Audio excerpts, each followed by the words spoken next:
pur, renouvelle en moi ta bonté,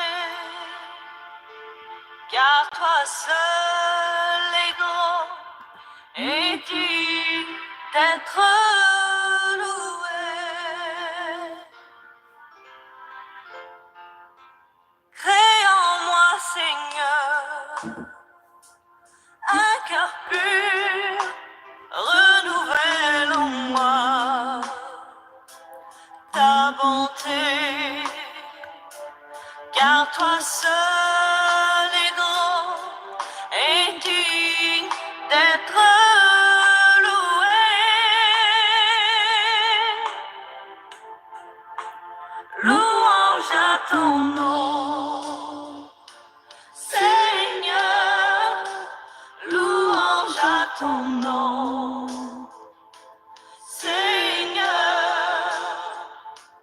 car ton nom est grand et digne d'être loué. Louange à ton nom, Seigneur, louange à ton nom, Seigneur, car ton nom est grand et digne d'être loué. Louange à ton nom, Seigneur, louange à ton nom, Seigneur, car ton nom est grand et digne d'être loué. Louange à ton nom, Seigneur, louange à ton nom, Seigneur, car ton nom est grand et digne d'être loué. Car ton nom est grand et digne d'être loué.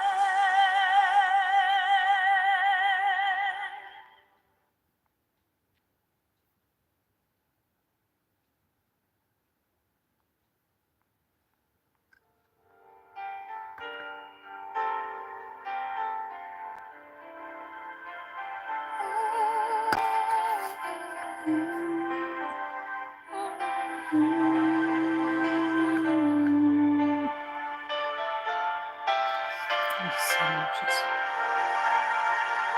avec toute l'unité.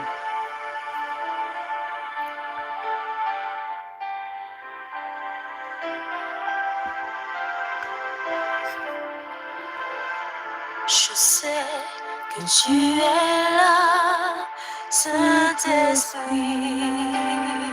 Je sais que tu es là. Alléluia. Je sais que tu es là, Saint-Esprit. Je sais que tu es là. Je sais que tu es là, agneau de Dieu. Je sais que tu es là. Je sais que tu es là, ami fidèle. Je sais que tu es là. Mon âme te bénit. Mon âme te bénit. Mon âme te bénit. Mon âme te bénit. Mon âme te bénit. Mon âme te bénit. Je sais que tu es. Oh, mon âme te bénit. Mon âme te bénit. Mon âme te bénit. Mon âme te bénit. Mon âme te bénit.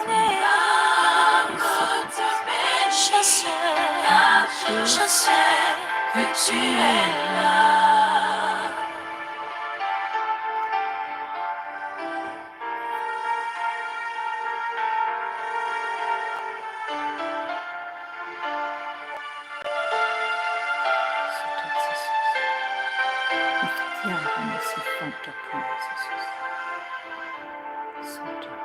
Je sais que tu es là, Saint-Esprit.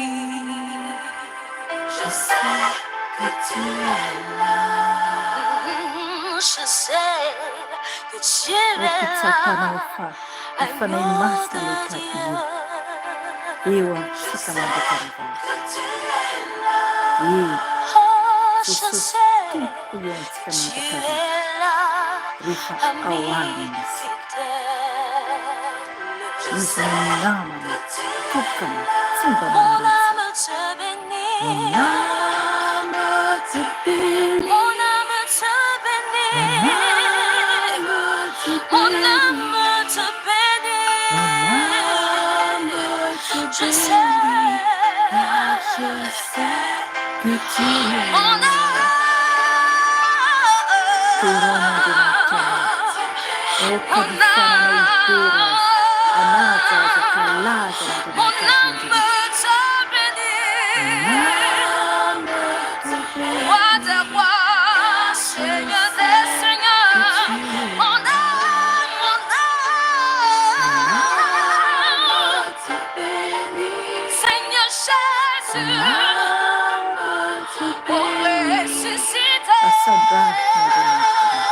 Asandra. Izo Dematati na Seigneur. Alléluia. Mon âme veut t'adorer. Mon Okidera na Demata fananti. Satira kanifanai sika mwafakamiona na rai. Na ina problem manao. De oke na wanatuna ni rai. Ara kanifana. Nidera asfa nina noni tu. Mon âme veut t'adorer. Mon âme veut t'adorer. Car je sais que tu es là. Mon âme te bénit. Seigneur Jésus.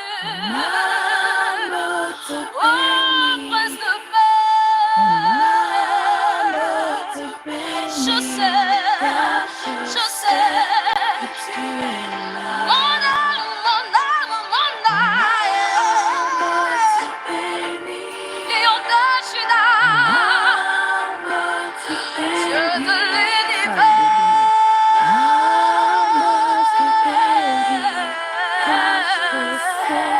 Que tu es là.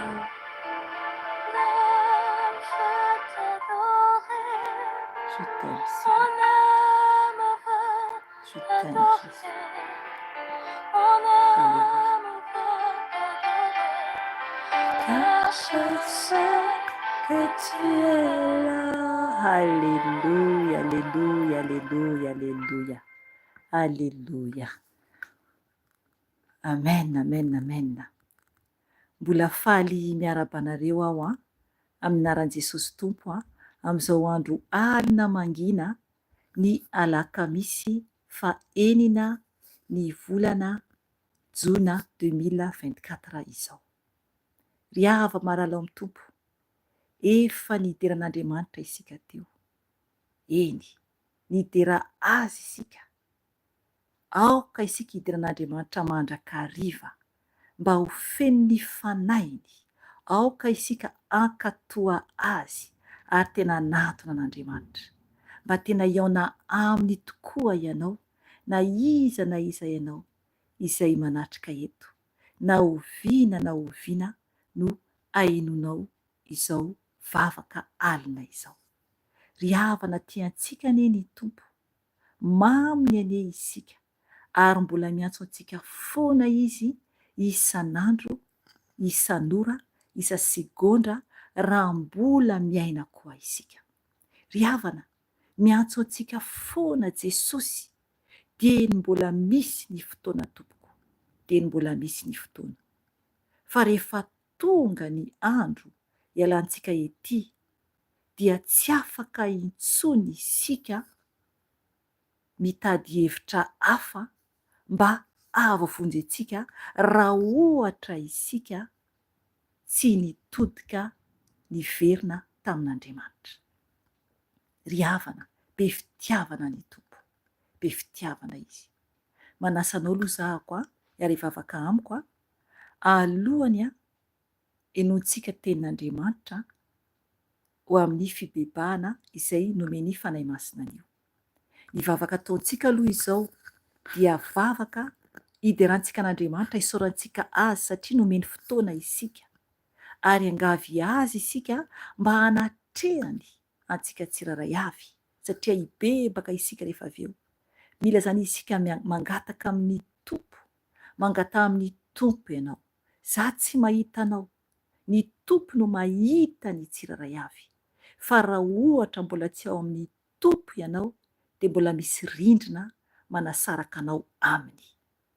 Ka raha vonona ianao anio hiverina amin'ny tompo dia oka ianao tena amela ny zavatra rehetra manodidina anao, na inona izany, na ny problema ao tokantranonao, fa oka ianao hifantoka tsara amin'i Jesosy. Ry havana, ny teny izay omeny tompo rehefa avy eo dia gaga ihany aho raha nomeny fanahy masina ny teny izay nomeny anio, satria ananatra ny olona mpijangajanga, zany hoe ny olona zany manambady olona izay tsy akasitrahan'Andriamanitra izany.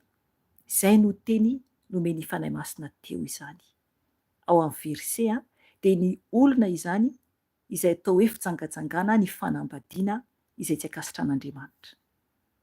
Izay zany no tiany fanahy masina tenenina amin'ny olona ato, misy olona ato manana izay fiainana izay zany. Dia tiany tompo zany ianao hiova tompoko. Ka alohan'izany dia hivavaka aloha isika hideran'Andriamanitra ary hisaotra azy ny amin'izay rehetra nataony amintsika ary koa mbola ahafahantsika mivory toy izao. Hivavaka isika tompoko. Okako ianao hivavaka any amin'izay toerana misy ianao. Mitenena, sokafo vavanao fa ny tompo anie ianao anao raha tena ataonao amin'ny fotoko izany. Hivavaka isika tompoko. Ray malala ianao no Andriamanitra, ianao no lehibe indrindra ray, ianao irery ihany no Andriamanitra azonay antsoina, satria ianao irery ihany no mpamonjy tonga lafatra. Ianao ray ianao no nanolotra ny zanakao ilay tokana nidina tety mba ho avitra noho ny fahotanay. Tompo, ny tokony ho izy dia izay tsiraray avy no nombohina ary nolatsaina, novonoina fa tsy anao Jesosy. Nefa ny anao tompo nanaiky ianao hitondra ny fahotanay. Ka indreto izay Jesosy, n'aiza no misy anay olombelona izay miaino izao video izao, dia mangataka ny fanatrehanao tompo, mangataka ny fanatrehanao. Oka ianao Jesosy hanatrika anay, oka ianao Jesosy hamindra fo aminay, satria tompo mbola velonaina izay ka mbola afaka miantso ny anaranao. Tompo, tahaka ny hira izay nohenonay teo, dia mangataka aminao izay, oka ianao amorona fo vaovao ao anatinay. Aoka ianao hanadio ny fonay anio izay tsiraray avy, izay hiantso ny anaranao. Eny, avaozy ny fonay ao anatinay, avaozy izay tsiraray avy Jesosy izay manantona anao anio. Na ovinanao oviana no enoy ny olona izay miantso anao amin'izao video izao. Raha miantso anao izy tompoka miaino izao vavaka izao, ka mivavaka aminao Jesosy ny amin'ny teny rehetra izay ho azony anio, satria anao fanahy masina ianao no miteny fa izao dia fitaovana fotsiny ihany. Dia oka ianao Jesosy io amaly azy, amindra fo aminy. Jesosy io, avaozy ny fonay, atreo izay tompo.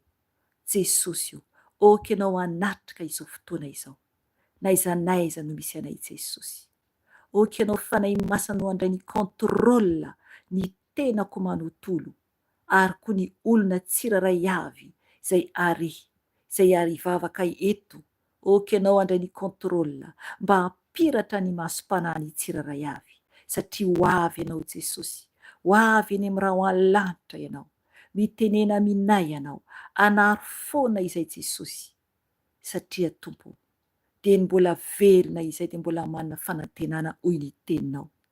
Ka indreto izay tompo iaino ny fananaranao, amboary izay, oky anao anitsakitsana zay rehetra tsy avy aminao aminay anio.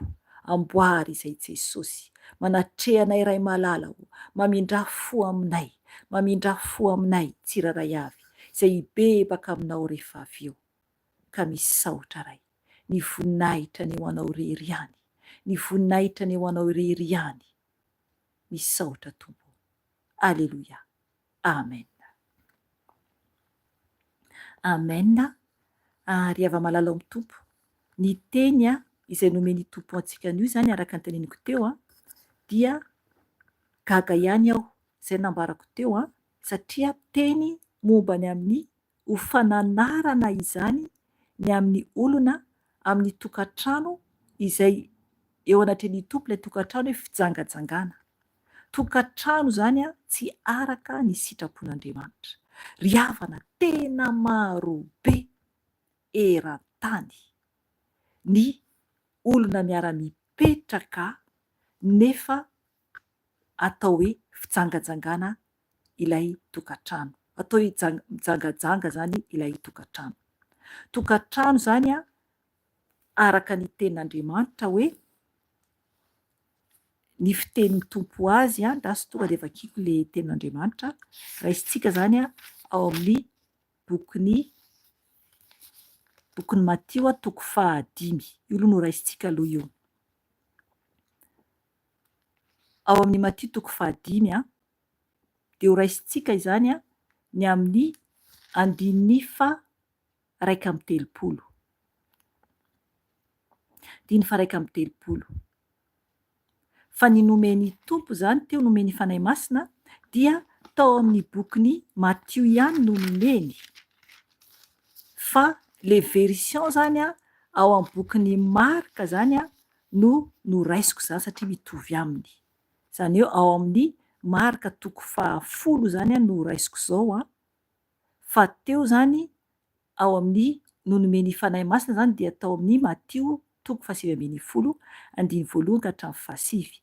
Fa eto zany dia niraisiko zany ilay anankiray mitovy amin'io ihany zany le tantara, fa misy fahasamihafany kely fotsiny dia ao bokin'ny Marka toko 10.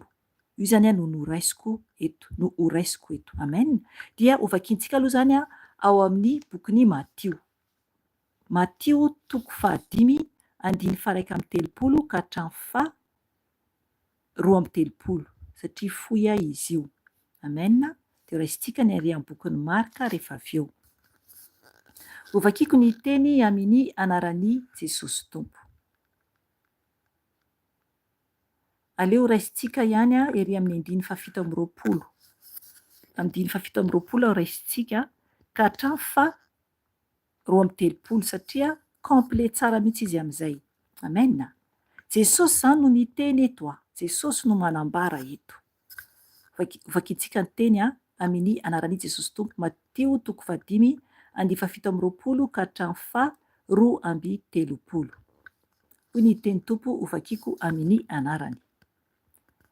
Efa renareo fa voalaza hoe aza mijangajanga, fa izao kosa milaza aminareo fa izay rehetra mijery vehivavy ka mitsiriritra azy dia efa nijangajanga taminy tao ampony sahady.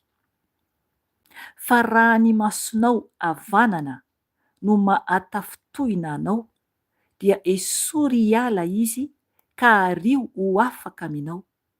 fa mahasoa anao na very aza ny ampahany iray amin'ny tenanao, ka tsy ny tenanao manontolo no ariana any amin'ny afobe. Ary raha ny tananao havanana no mahatafotoina anao, dia tapao izy ka ario ho afaka aminao. Fa mahasoa anao na very aza ny ampahany iray amin'ny tenanao, ka tsy ny tenanao manontolo no ho lasa ho any amin'ny afobe.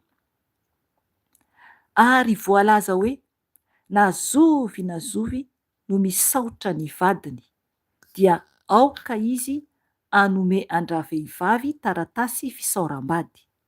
Fa izao kosa milaza aminareo hoe izay rehetra misaotra ny vadiny afa-tsy noho ny fijangajangana ihany, dia mampijangajanga azy. Ary na zovy no manambady izay voasaotra, dia mijangajanga. Amen. Ry havana, io tenin'i Jesosy io dia maro be ny olona tsy manaraka an'io.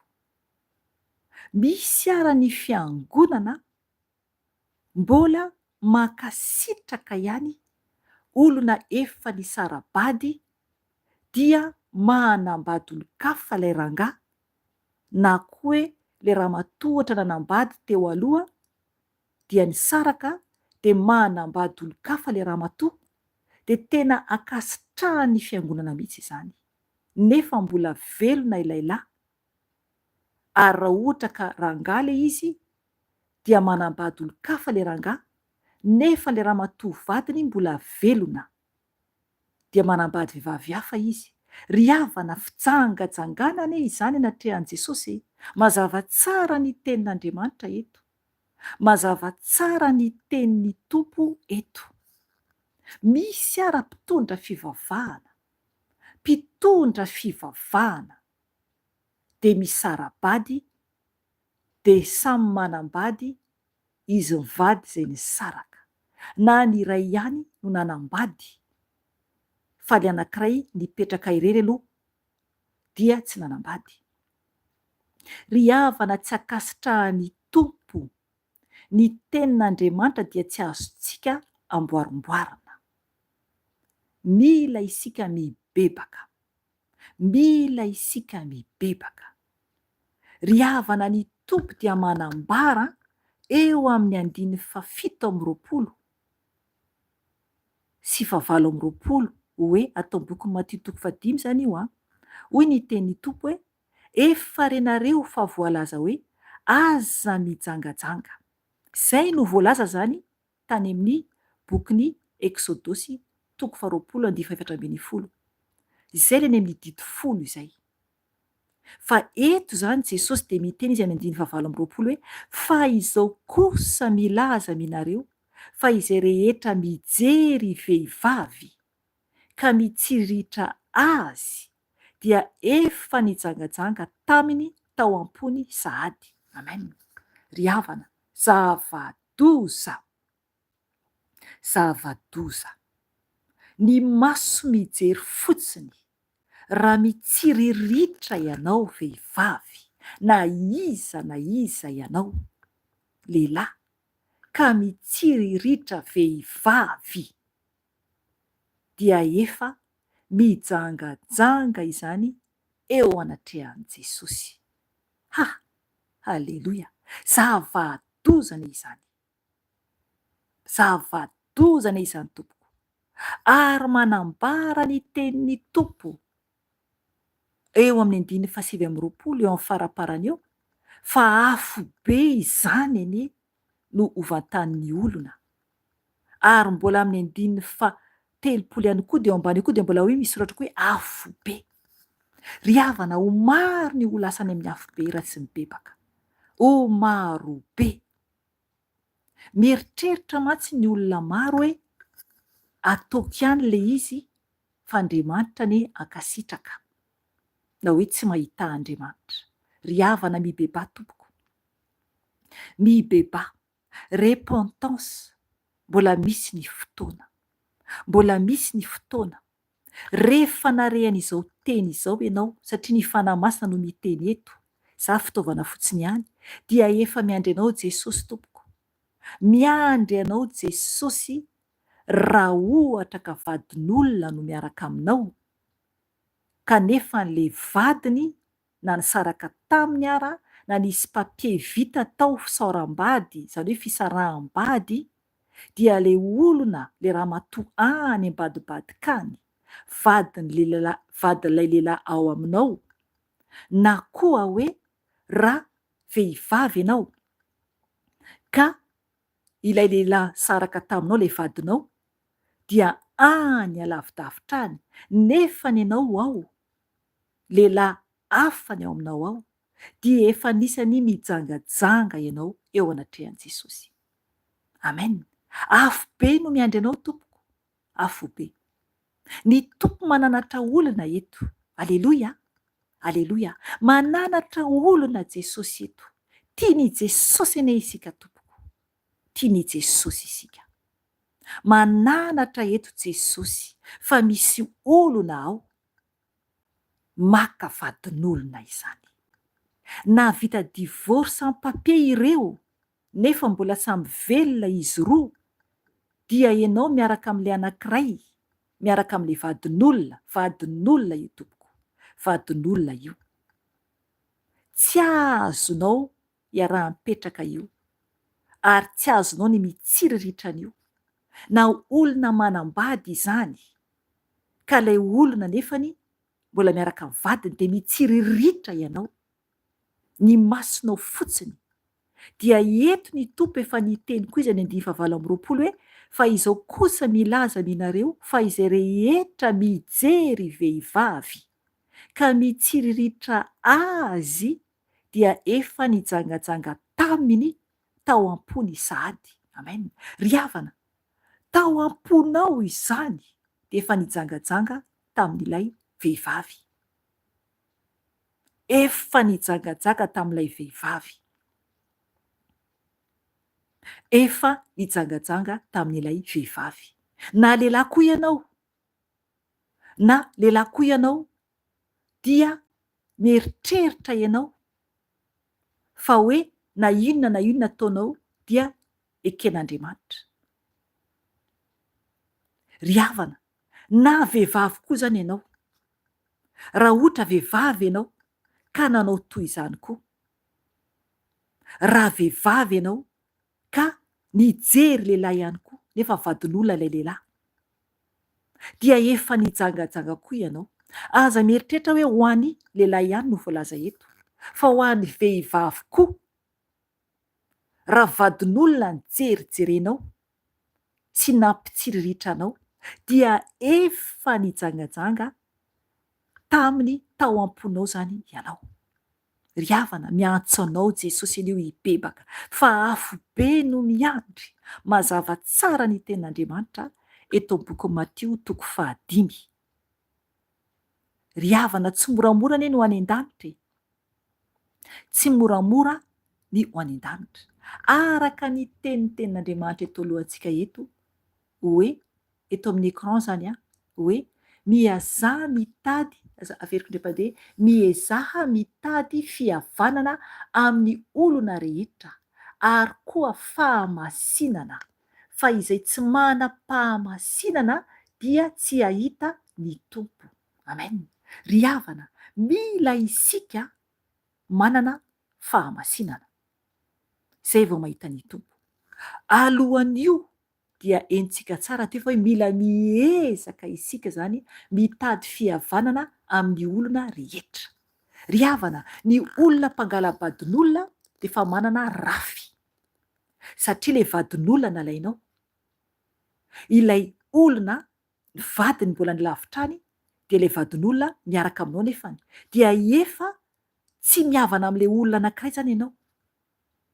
Mila mitandrina isika, tsy eken'ny tompo izany, tsy eken'ny tompo izany. Hoy ny tenin'ny tompo 5:20 hoe fa raha ny masonao havanana no mahatafi-tohina anao, dia esory hiala izy ka ario, ho afaka aminao, fa mahasoanao na very aza ny ampahany iray amin'ny tenanao, ka tsy ny tenanao manontolo no ariana any amin'ny afobe. Ry havana zavadozana ny afobe. Jesosy mihitsy no miteny eto zany fa misy ny afobe. Mino va ianao? Mino amin'izay va ianao tompoko? Ho anao zay tsy mety mino, Jesosy tompo no miteny mihitsy eto fa misy ny afobe.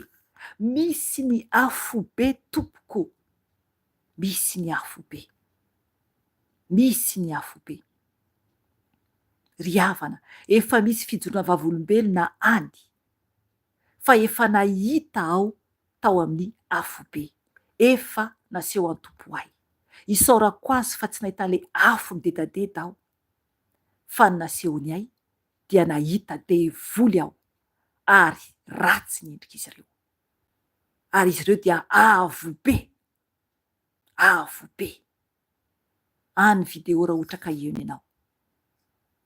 Efa nahita koa aho tanatin'ny nofy, naseho an-tompo ahy ihany koa. Izany ambarako izany dia tanatin'ny nofy, na le teo raha hoe le afobe.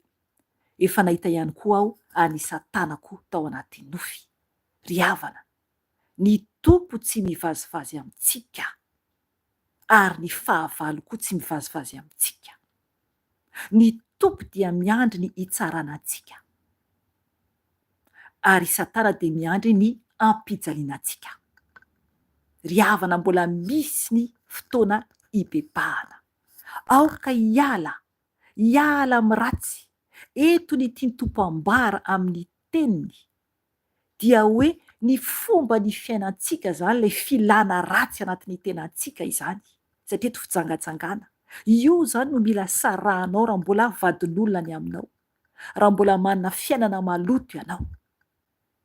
Sarao, sao de lasa any amin'ny elo ny fanahinao sy ny tenanao. Ry havana, zava-doza ny afobe tompoko. Zava-doza. Anankiray tamin'ny nasehon'ny tompo tamiko fotsiny no nambarako teo. Fa mila mitandrina isika tompoko. Misy tokoa ny afobe, ary maro ny mijaly any. Maro. Amintsika miteny izao, aminareo miaino izao, amin'izaho miteny izao. Maro ny mijaly any amin'ny afobe, ary tsisy fitsaharana. Tsisy fitsaharana na dia ray segondra aza, na dia tapaky ny segondra aza tompoko, dia tsisy ny fitsaharana. Ry havana, toisantsika ny 1:30. Ary raha ny tananao havanana no mahatafotohina anao, dia tapao izy ka ario ho afaka aminao. Fa mahasoa anao na very aza ny ampahany iray amin'ny tenanao, ka tsy ny tenanao manontolo no ho lasa any amin'ny afobe. Amen. Ry havana, raha ny tananao havanana hoy ten'Andriamanitra eto, raha ny tananao havanana no mahatafitohina anao, ry havana, ny tompo dia manao fanoharana. Manao fanoharana izy. Tsy hoe kory iny ianao hanapaka ny tananao havanana. Ny tanana havanana dia raisina amin'ny nofinao izany, ny nofintsika, amin'ny filana maloto izany, satria fijangajangana no ambarany eto. Oka ianao hisaraka tanteraka mihitsy amin'ny fijangajangana, amin'ny fahalotoana rehetra. Misy sarà amin'ilay vadin'olona. Misy sarà amin'izay olona tsy nomeny tompo anao. Oka hiala tanteraka amin'ny olona vadin'olona ianao. Miala amin'ny fitsiriritana, miala amin'ny fijerevana vehivavy mandalo, miala amin'ny fijerevana lehilahy mandalo. Raha vehivavy ianao, raha lehilahy ianao dia miala amin'ny fijerevana vehivavy mandalo. Ry havana, zava-doza. Zava-doza dia zava-doza. Eo moa zany lehilahy ty lehilahy tena efa anatin'ny afobe ny fiainany. Mibeba tompoka raha ohatra ka misy an'izany ato. Mibeba, fa zava-doza ny enjoanao. Eo ihany koa ny vehivavy, raha vehivavy ty vehivavy, zava-doza ny enjoanao. Mibeba tompoko. Andriamanitra tsy azontsika vazivaziana fa izay afafintsika no ojinjaintsika, izay afafintsika no ojinjaintsika. Ry havana, ny tompo dia manambara ao amin'ny teniny, naveriny tompo ny teny ny amin'ny nanaovan'Andriamanitra antsika ny ka lasy vavy no nanaovan'Andriamanitra antsika. Io ihany no raisiko atao Matthieu 7:10 izay nomeny fanahy masina teo dia ho raisintsika ny ao amin'ny Marka rehefa avy eo. Hoy ny tenin'ny tompo ao amin'ny Matthieu 7:10 verset anankiray ihany no raisintsika. 14. Hoy ny teny tompo ho vakiako amin'ny anarany Matthieu 7:10 fa izy namaly hoe tsy mbola novakianareo va fa izay nahary azy tamin'ny voalohany dia nahary azy ho lahy sy vavy. Amen. Lahy sy vavy zany no naharian'Andriamanitra. Dia eo amin'ny 14 ito ny tena hoe tiako raisina 14 dia hoy ny tenin'ny tompo hoe koa tsy roa intsony izy fa nofo iray ihany. Koa amin'izany izay nampiraisin'Andriamanitra dia aoka tsy ho sarainy olona. Amen. Ry havana, ny olona mijangajanga izany dia mpampisara-badin'olona. Eto nefa ny tenin'Andriamanitra dia miteny hoe koa amin'izany izay nampiraisin'Andriamanitra dia aoka tsy ho sarainy olona. Amen. Tsy azo atao ny mampisaraka olona mpivady. Andriamanitra namorona lahy sy vavy. Ary io lahy sy vavy io izay natolotr'Andriamanitra any Adama dia i Eva, iny ihany no vadiny mandrakizay. Dia tokony ho izay daholo isika tsiraray avy raha ohatra ka manambady ianao. Raha manambady ianao dia tokony izay ihany raha mbola velona ny vadinao dia tokony mipetraka amin'ny vadinao io ianao mandra-pahafatinao. Fa raha ohatra ka mijangajanga izy, na ohatra hoe ianao no mijangajanga, dia afaka ilay vadinao miala aminao raha mijangajanga ianao. Na izy mijangajanga dia afaka ianao miala aminy. Izay ny ten'Andriamanitra anie, mazava anie ilay izy. Fa tsy mahazo ianao anambady hafa avy eo. So mantsy dia mieritreritra hoe hisaraka aminy aza zany dia andeha anambady hafa. Tsy atompoko, tsy azo atao, tsy azo atao. Ho raisintsika izay verset izay rehefa avy eo momba ny amin'ny hoe rehefa ohatra ka misaraka amin'ilay vadiny olona anankiray dia tsy mahazo manambady hafa fa mipetraka irery. Fa raha te hanambady izy dia miverina amin'ilay vadiny teo aloha, miverina amin'iny ihany fa tsy mahazo manambady hafa. Fa raha maty kosa raha vehivavy na maty kosa raha lehilahy zany, raha ohatra ka lehilahy na ohatra ka vehivavy, dia azafady zay vao afaka manambady hafa, fa tsy vadin'olona akory no alainao, fa vady olona mbola tsy nanambady izany. Amen. Ato amin'ny 1:30 ka hatramin'ny 2:30 atao amin'ny Matthieu aloha faranantsika aloha eo. Vakiako ny teny amin'ny anaran'i Jesosy Tompo. Ary voalaza hoe nazovy no misaotra ny vadiny dia aoka izy hanome andra-vehivavy taratasy fisaoram-bady. Fa izao kosa milaza aminareo hoe izay rehetra misaotra ny vadiny afa-tsy noho ny fijangajangana ihany dia mampijangajanga azy. Ary nazovy no manambady izay voasaotra dia mijangajanga. Amen. Mazava tsara ny tenin'i Jesosy. Ny teny mantsy hoe voasaotra, le teny hoe taratasy fisaoram-bady, taratasy fisarahana izany, divorce izany. Taratasina divorce izany.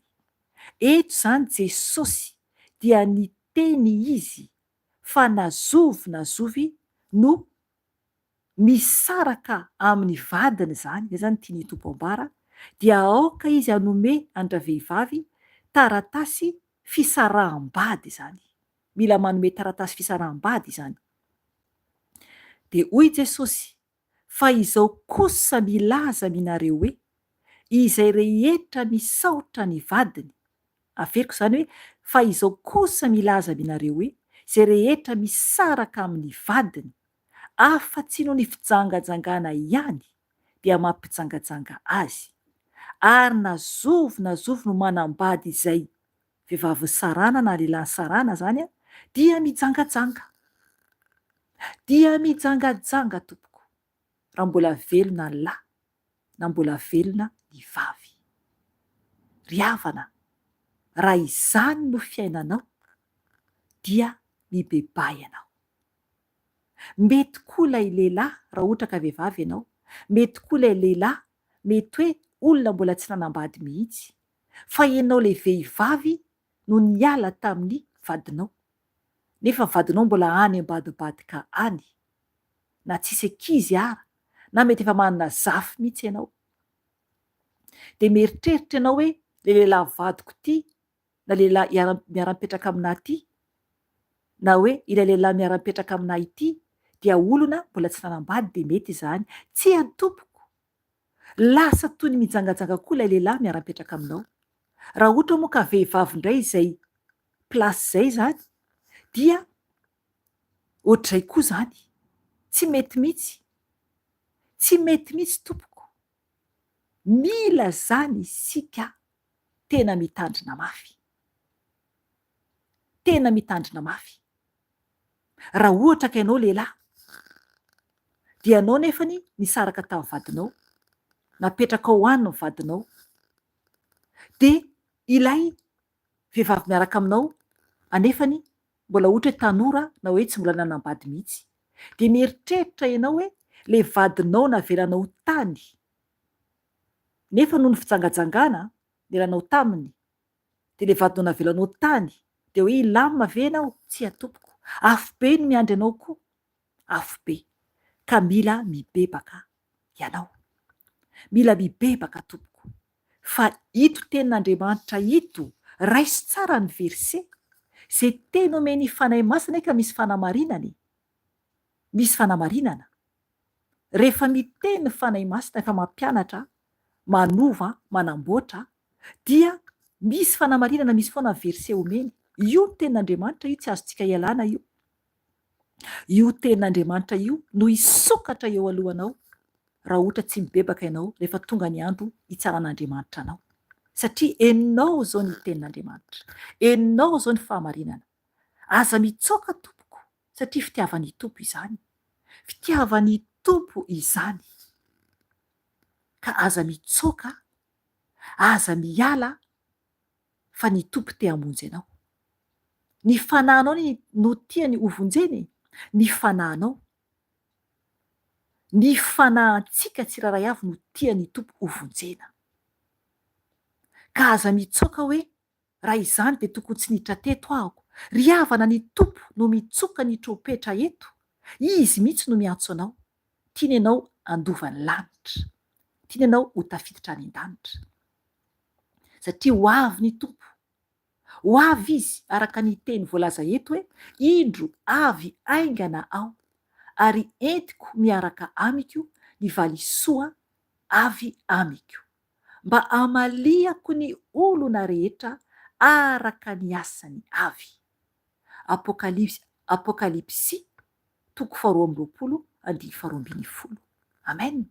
Ry havana, ho avy Jesosy eny tompoko, ho avy izy hitsara, amaly ny asantsika tsiraray avy, amaly, hitondra ny valisoa izy, azo valisoa va isika sa tsy? Sosanatrika sabatra no voaraintsika raha tsy mibebaka isika. Ry havana, mila mibebaka, mila miova, mila miverina amin'ny Jesosy isika tompoko. Amen. Raisintsika amin'izay ny eo amin'ny Marka 10:1 ka hatramin'ny 12:20. Ovakiko ny teny amin'ny anarany Jesosy Tompo. Hoy ny tenin'ny Tompo: ary niainga niala teo Jesosy dia tonga tany amin'ny faritanin'ny Jodia sy tany andafin'ny Jorodana, ary nisy vahoaka betsaka indray niangona teo aminy. Koa araka ny fanaony dia nampianatra azy ireo indray izy. Ary nisy fariseo maromaro nanantona azy, ka nakafanay azy sy nanotany hoe mahazo misaotra ny vadiny va ny lehilahy? Zany hoe mahazo misarabady zany a. 13. Ary izy namaly azy ireo hoe, veriko indray mpandeha, ary izy namaly azy ireo hoe inona no nandidiny Mosesy anareo? Dia hoy ireo: navelany Mosesy anoratra taratasy fisaoram-bady ny lehilahy ka hisaotra ny vadiny. Any amin'ny boky Deutéronomie 7:20 izany raha ohatra ka ho vakianao. 15. Fa hoy Jesosy taminy: ny amafy ny fonareo no nanoratany izany didy izany ho anareo. Fa hatramin'ny namoronana izao tontolo izao dia lahy sy vavy no nanaovan'Andriamanitra ny olona. Ary noho izany ny lehilahy dia andao ny rainy sy ny reniny ka hikambana amin'ny vadiny, dia ho nofo iray ihany izy roa. Koa tsy roa intsony izy fa nofo iray ihany. Koa izay nakamban'Andriamanitra dia aoka tsy hosarainy olona. 10. Ary rehefa tonga tao an-trano dia nanotany, averiko indray mpandeha, ary rehefa tonga tao an-trano dia nanotany ny amin'izany koa ny mpianatra. Dia hoy izy taminy: nazovy no misaotra ny vadiny, ka mampakatra vehivavy hafa dia mijangajanga. Eo anatin'ilay voalohany izy. Ary raha ny vehivavy kosa no misaotra ny lay ka manambady olon-kafa dia mijangajanga izy. Amen. Aleloia, aleloia. Zay le izy. Ry havana tsy misy afabela, na lay lehilahy na lay vehivavy, mitovy daholy eo anatrehan'ny Tompo. Rehefa mijangajanga dia mijangajanga. Rehefa misaraka amin'ny vady ka mampiakatra olona hafa na manambady olona hafa, kanefa mbola velona lay vadinao teo aloha, dia mijangajanga izany ianao. Mijangajanga izany. Ry havana, jerevo ny teny nataon'ireo fariseo tamin'i Jesosy. Jerevo tsara ny tenin'izy ireo, ny fanontanian'izy ireo. 15. Hoy izy ireo miantso an Jesosy, reo fariseo zany a. Ary nisy fariseo maromaro nanantona azy ka nakafanay azy sy nanotany hoe mahazo misaotra ny vadiny va ny lehilahy? Ry havana, mitady hamitaka an Jesosy. Mitady hamitaka an Jesosy. Jesosy va no alaina fanahy? Tsy azo zareo amin'izany Jesosy, satria izy no Andriamanitra. Izy no Andriamanitra. Izy no mihazona izao rehetra izao. Izy no manao izao rehetra izao. Dia izy indray ve no tadiavy ny olona ho anontaniana izay zavatra nataony? Ry havana, izy anie no tompony izao rehetra izao. Izy anie no nametraka izao rehetra izao. Satria Andriamanitra ihany no Jesosy, ary koa fanahy masina. Fantany tsara zavatra rehetra, na dia tsy miteny ara isika dia fantany avokoa. Aleloia, voninahitra ho an Jesosy. Ry havana, ny olona dia maimay raha vao resaka hoe fanambadiana, na resaka hoe lehilahy na vehivavy. Mila mitandrina isika tompoko, mila mitandrina isika. Ho an'izay tsy manambady dia tokony hipetraka hiandry tsara izay anjara omen'ny Tompo anao, fa tsy mandeha manao foana etsero, fa afobe tompoko no miandry, afobe no miandry. raha ohatra tsy manambady ianao dia oka hiay ny ho an'ny tompo.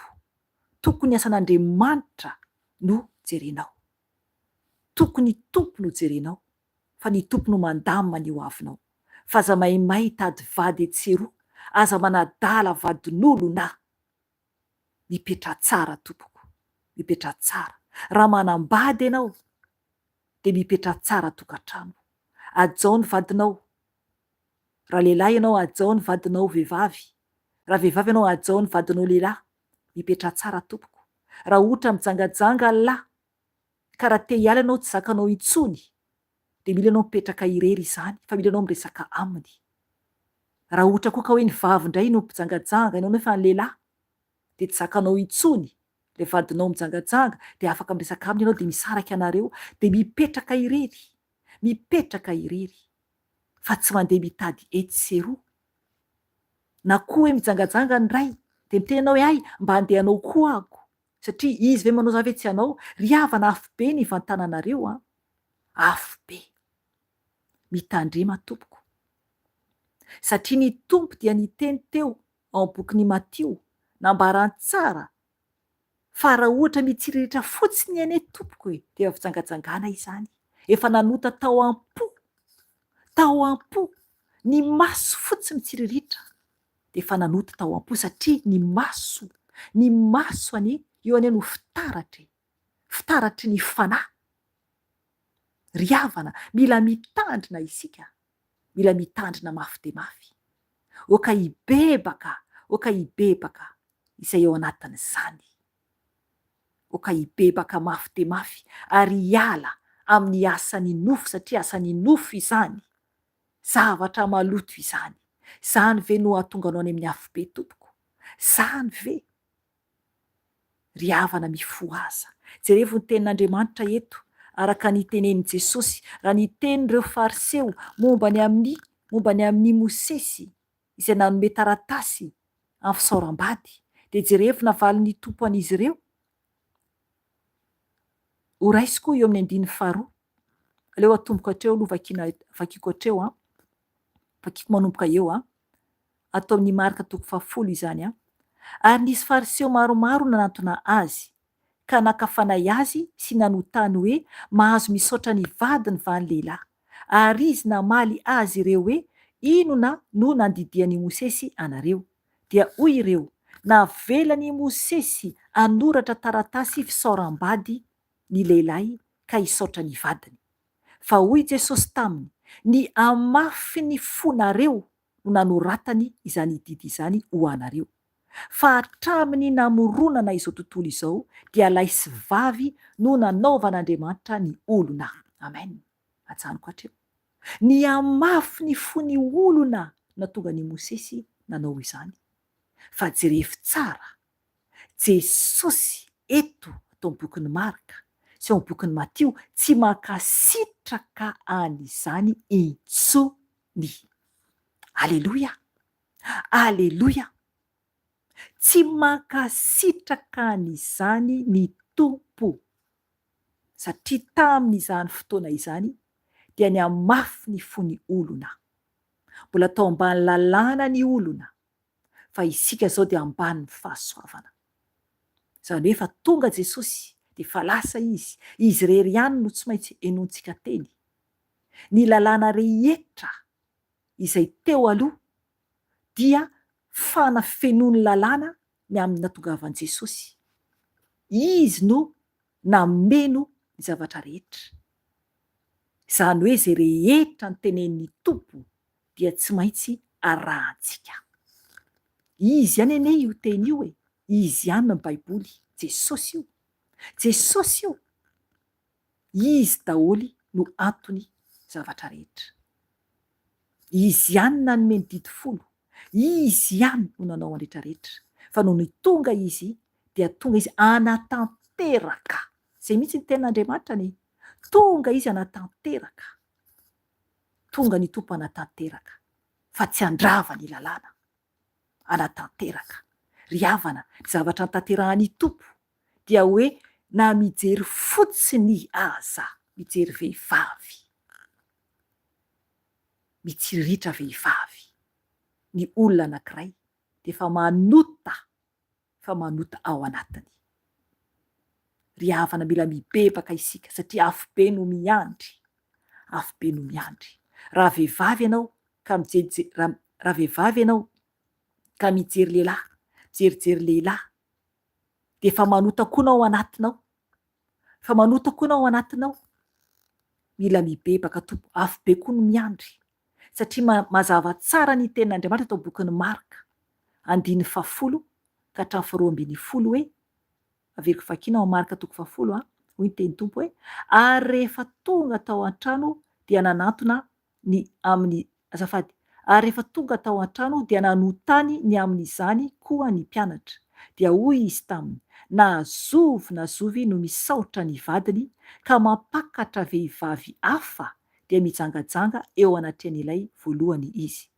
Ary raha ny vehivavy kosa no misaotra n'ilay ka manambady olon-kafa dia mijangajanga izy. Amen. Hitanareo zany, na vehivavy koa zany ianao ka manao izany dia tsy afa-bela koa natrehan Jesosy. Tsisy afaka natrehan Jesosy, fa mijangajanga izany eo anatrehan'ny Tompo. Mijangajanga izany ka tsy ho afaka mihitsy raha ohatra ka miaina amin'ny fahalotoana toy izany. Araka ny teniko tery aloha hoe, raha ohatra ka misy olona azafady, raha ohatra ka misy olona misaraka amin'ny vadiny kanefany fantatrao zao fa tsy mety ny misaraka amin'ny vadinao, dia tsy azonao atao ny misaraka aminy dia hanambady hafa, fa mila anao miverina aminy raha ohatra mbola te hanambady, fa tsy amin'ny olon-kafa. I Paoly apôstôly ny teny izany, ndao jerentsika io ao amin'ny bokin'ny Korintiana 7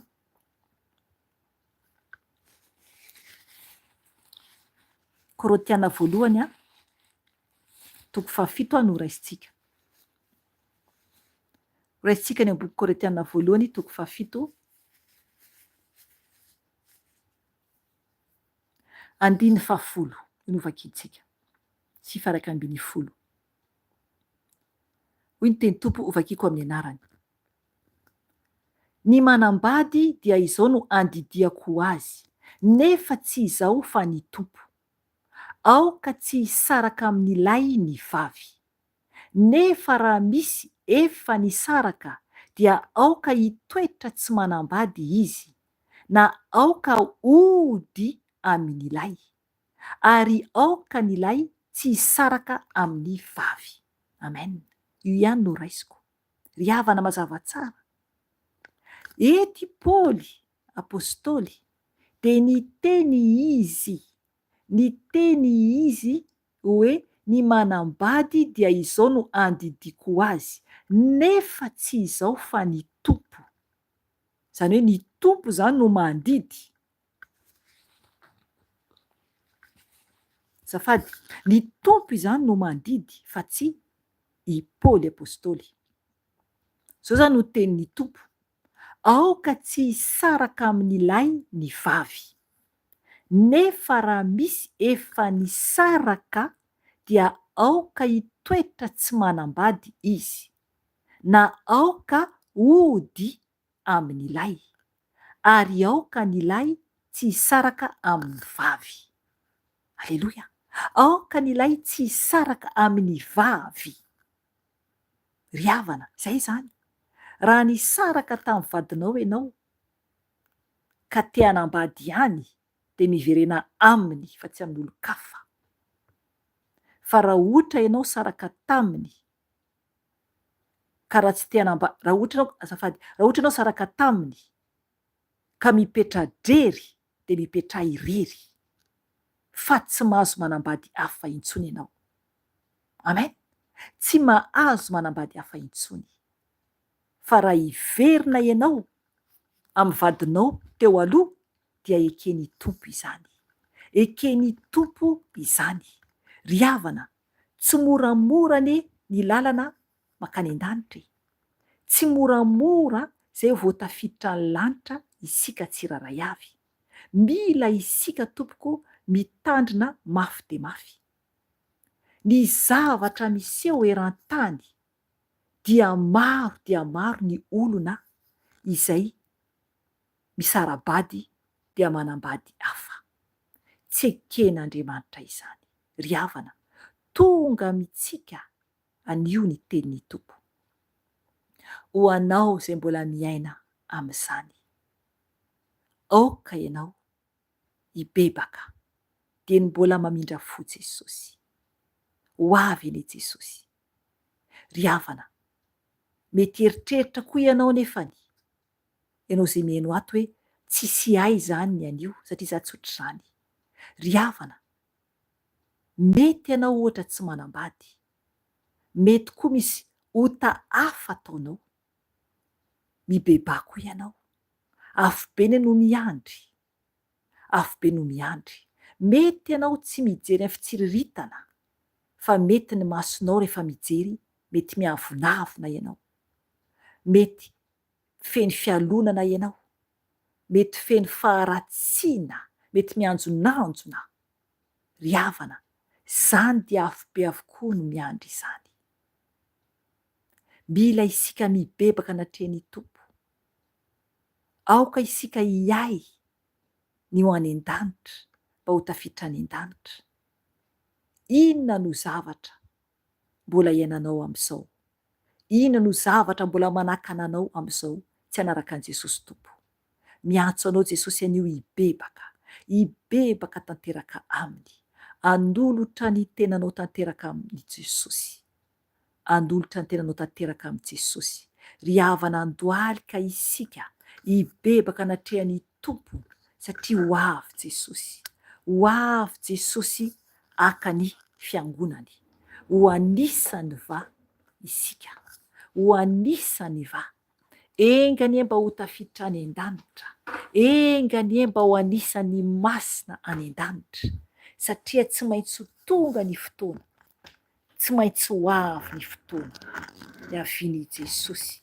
Oka ianao hiomana andohalika izay afaka mandohalika. Oka andohalika anatrehan'i Jesosy satria izy irery ihany no ahafahantsika miditra any an-danitra. Izy irery ihany no ahafahantsika mahazo lanitra. Tsisy lalana hafa tompoko ahafahantsika hiditra any an-danitra. Tsisy lalana hafa. Tsisy famonjena hafa naiza hitadiavantsika famonjena hafa dia tsy misy izany. Tsy misy izany. Afa-tsy ao amin'ny iray ihany. Afa-tsy ao amin'ny Jesosy ihany. Ry havana, roa ihany lalana, roa ihany ny safidy dia zay raha isika ho any an-danitra na zay raha isika ho any amin'ny afobe. Ry havana, zava-doza ny afobe ho iaho, zava-doza. Ka mibeba dia mbola tonga ny famindram-pon'i Jesosy, dia mbola mamindra fo amintsika izy. Ho anao izay afaka mandohalika, dia oka ianao andohalika eo anatrehany seza findrianan'ny Tompo. Adinoy ny manodidina anao, adinoy ny momba ny tenanao. Eny, tiantsika ny Jesosy. Maminy anie isika, matoa isika mbola afaka mivavaka toy izao. Matoa isika mbola velonaina. Matoa isika mbola velonaina. Dia noho ny famindram-pony izany. Ry havana, raha tsy afaka mandohalika moa ianao, ny Tompo mahalala ny tsy fahasalamanao, dia oka ianao hikipy amin'izay toerana misy ianao. Aoka isika hikipy amin'izay tsy miherikerika visy havanana, satria raha mikipy isika dia tena tokony ao anatin'ny fanahy. Tokony mivavaka amin'ny fanahy sy ny fahamarinana, satria raha mihiratra ny masontsika miala tsiny aminao izay jamba. Raha mihiratra ny masontsika dia mahita izao zavatry ny tany izay ho foana sy ho levona izao, dia mety herikerika ianao. Raha ohatra misy zavatra kely mietsika akaikinao, na zavatra latsaka, na mety handinika ny entanao ao amin'ny tokantranonao ianao, na mety handinika ny olona akaikinao ianao, fa oka ianao ekipy, eritreritra ny tsy hita dia ny tompo any an-danitra izany, dia ny tompo any an-danitra izany.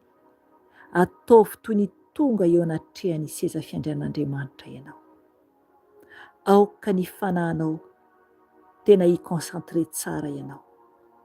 Aoka ny fonao amam-panahinao hifantoka tsara, hifantoka tsara amin'ny Jesosy. Ataovy ny vavakanao, ataovy ny vavakanao, vavaka fibebahanao, misaraha amin'ny ratsy rehetra, misaraha amin'ny ratsy rehetra, dia mbola misy ny fotoana, dia mbola misy ny fotoana tompoko fa tiantsika Jesosy. Jesosy tompo, ndreto izay Jesosy, miantso anao ray amin'izao andro alina mangina izao. Misaotra ray malala aho satria noho ny fitiavanao dia mbola afaka izay ny vavaka teto Jesosy. Famindram-po lehibe izany tompo, famindram-po Jesosy io, satria maro ny tsy afaka intsony, maro ny olana amin'ny elo mba maniry hivavaka na dia iray segondra aza, hiala any amin'ny elo mba hangataka fifonana aminao, nefa Jesosy io efa tara loatra, efa tara loatra Jesosy. Izay nefa tompo nomenao fotoana, tompo mifona amin'ny fahakamoana. Eny, maro ny kamo mivavaka mila mibebaka tompoko. Jesosy mifona amin'ny fahakamoana mivavaka Jesosy, satria Jesosy io sabatra no miandry anay, sabatra no miandry anay. Raha ohatra Jesosy tsy mankatoa anao izahay, mifona Jesosy mamela anay, mifona tompony amin'ny tsy famendrehanay. Tompo malala aho, misaotra anao Jesosy, ny amin'ny famindram-po lehibe mbola azahoanay koa ny teninao, nanomezanao anay fananarana Jesosy, nananatra ianao tompo ho an'ny mpijangajanga mpangalabadin'olona rehetra Jesosy. Tompo eo ihany koa ny miara-mipetraka amin'ny olona Jesosy, nefa tsy vadiny Jesosy. Jesosy malala aho, eo ihany koa Jesosy io ny olona izay maimay te hanambady Jesosy io. Okanao ihaino ny vavaka izy ireo, okanao ihaino ny vavaka izy ireo tompony fifonana mba hanana faharetana, fa tsy hanaonao foana Jesosy.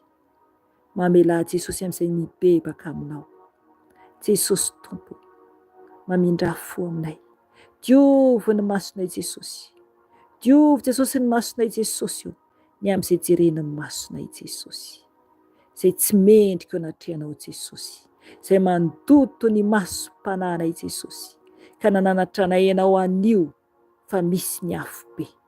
Jesosy io, mangataka ny famindram-ponao, sasao amin'ny ranao ny masonay Jesosy mba hadio, sasao amin'ny ranao Jesosy ny masonay mba hadio Jesosy, satria anao Jesosy no mpanadio sy mpanafaka anay ary mpanavao anay Jesosy. Ho any amin'iza moa izahay tompo, ho any amin'iza moa izahay tompo malala ho, sasao amin'ny ranao ny masonay. Eny, raha nandoto ny masonao tamin'ny fijangajangana araka ny tenin'Andriamanitra teo, dia mangata amin'ny tompo hanasany ny masonao amin'ny rany, ny rany sarobidy. Raha mijery zava-poana koa ianao na iza, dia mangata amin'ny Jesosy hanadiovan'ny masonao. Jesosy io, mifona Jesosy amin'ny masonay Jesosy io, diovy Jesosy ny masonay mba hadio Jesosy. Mijery zava-poana Jesosy io amin'izao tany fandalovana izao.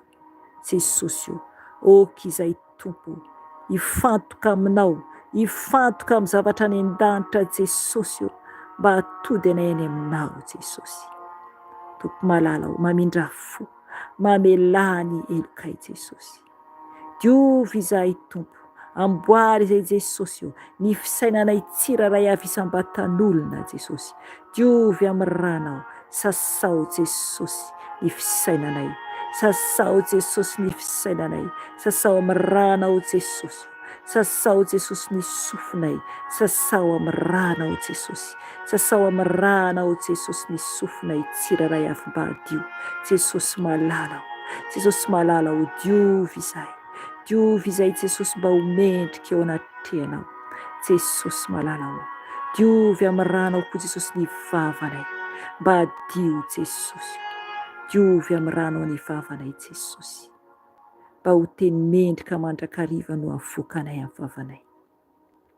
Teny mahasoa Jesosy mba hafaly anao Jesosy, mba hafaly anao Jesosy, diovy amin'ny ranao koa Jesosy io ny fonay tsiraray avy Jesosy, sasao Jesosy amin'ny ranao, sasao Jesosy amin'ny ranao, Jesosy io ny tananay, diovy Jesosy ny tananay amin'ny ranao, diovy amin'ny ranao Jesosy ny tananay mba hadio. Ny tongotray Jesosy, ny tongotray Jesosy naleha ny tongotray tompo ka tsy mendrika teo anaty anao Jesosy, okanao anadio ny tongotray amin'ny ranao Jesosy, amin'ny ranao Jesosy. Jésus, ianao no mpanadio sy mpanafaka, ianao no mpanavao sy mpitantana Jesosy. Ianao dia ianao irery ihany, ianao dia ianao irery ihany Jesosy. Jesosy tondram-bavaka izay Jesosy ho andreo ankonanay izay manankohonana Jesosy io, oka ianao anamboatra an'izy ireo Jesosy, oka anamboatra an'izy ireo anao Jesosy io, hikarakara an'izy ireo Jesosy. Jesosy malala ho amboariny tsiraray avy eo koa Jesosy zanakao eran-tany Jesosy io, hoentiko anaty anao Jesosy, hoentiko anaty anao Jesosy io, zanakao rehetra eran-tany Jesosy, amboary Jesosy, avao Jesosy io, mba hiaona aminao, mba hiaona aminao Jesosy io, ankatoanao, amboary Jesosy io, sasao amin'ny rano soa, sasao amin'ny rano soa, oka ny anjelinao hitombo manodidina anay tsiraray avy Jesosy, naiza naiza tompo no misy anay, naiza naiza tompo no misy anay Jesosy.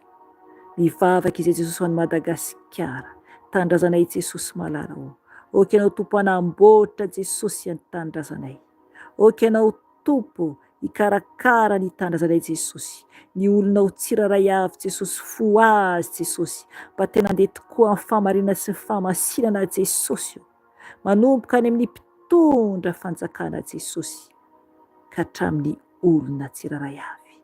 Amboary Jesosy, amboary Jesosy omeo fahendrena Jesosy io, ny olona ho tsiraray avy. Vangio Jesosy Madagasikara, vangio Jesosy Madagasikara satria ho avy ianao ianao, ho avy ianao ianao Jesosy, ho avy ianao ianao Jesosy.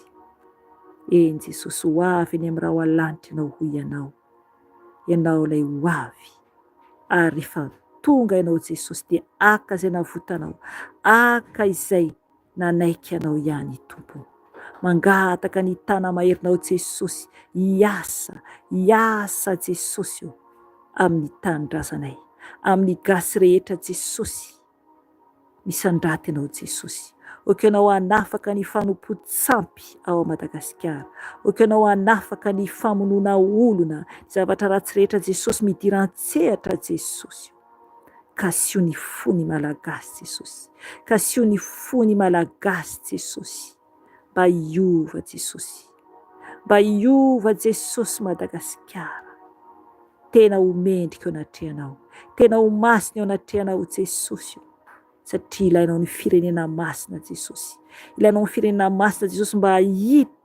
hahita ny tavanao Jesosy.